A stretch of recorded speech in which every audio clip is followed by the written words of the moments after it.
Right గా breaking news చూస్తున్నాం. సాహితీ ఇన్ఫ్రా మనీ లాండరింగ్ కేసులో ఈడీ దూకుడు పెంచింది. అదనపు ఛార్జ్ షీట్ దాఖలు చేసింది. ఇక 360 కోట్ల మోసం జరిగినట్లు నిర్ధారించింది ఈడీ. అనుమతులు లేకుండానే ప్రాజెక్టులకు 800 కోట్ల వసూలు, 216.91 కోట్ల విదేశాలకు మళ్లింపు, 169.15 కోట్ల ఆస్తుల అటాచ్ చేసినట్లు గుర్తించారు. ఈ క్రమంలో నిందితులను కస్టడీలోకి తీసుకున్నారు. ఇదే విషయానికి సంబంధించి లేటెస్ట్ అప్డేట్స్ అందించడానికి మా ప్రతినిధి ప్రవీణ్ ఫోన్ ద్వారా అందిస్తారు. ప్రవీణ్.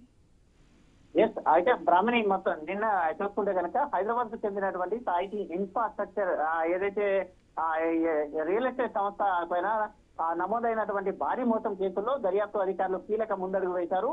పెట్టుబడిలో దారులకు నుంచి కోట్ల రూపాయల వసూలు చేసినటువంటి మోసం చేశారన్న ఆరోపణలతో నమోదైన కేసులో భాగంగా నిన్న ఛార్జ్ షీట్ దాఖలు చేశారు. అయితే సాహితీ ఇన్ఫ్రాస్ట్రక్చర్ పైన ఇప్పటి వరకు మొత్తం 64 క్రిమినల్ కేసులు నమోదయ్యాయి. వీటిలో 16 పూర్తయినటువంటి 17 కేసుల పైన మొత్తం ఛార్జ్ షీట్ కూడా నిన్న కోర్టులో దాఖలు చేశారు. ఈ ఛార్జ్ షీట్ సంస్థ యాజమాన్యం డైరెక్టర్లు కీలక నిర్వాహకులు నిందితులుగా ఉన్నట్లు ఆధారాలు కూడా పేర్కొన్నాయి. అయితే ఈ రోజు దీన్ని చూసుకుంటే కనుక ఇక సాహితీ ఇన్ఫ్రాస్ట్రక్చర్ పైన మనీ లాండరింగ్ కేసు కూడా నమోదైనట్టు అదనపు ఛార్జ్ షీట్ కూడా దాఖలు చేసినట్టుగా తెలుస్తుంది ఈడీ.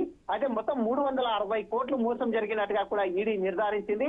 అనుమతులు లేకుండానే ప్రాజెక్టులు మొత్తం తొలుగా కూడా 800 కోట్ల రూపాయలు వసూలు చేసిందంటూ కూడా మొత్తం తొలిగా దాంట్లో అదనపు ఛార్జ్ షీట్ లో పేర్కొంది.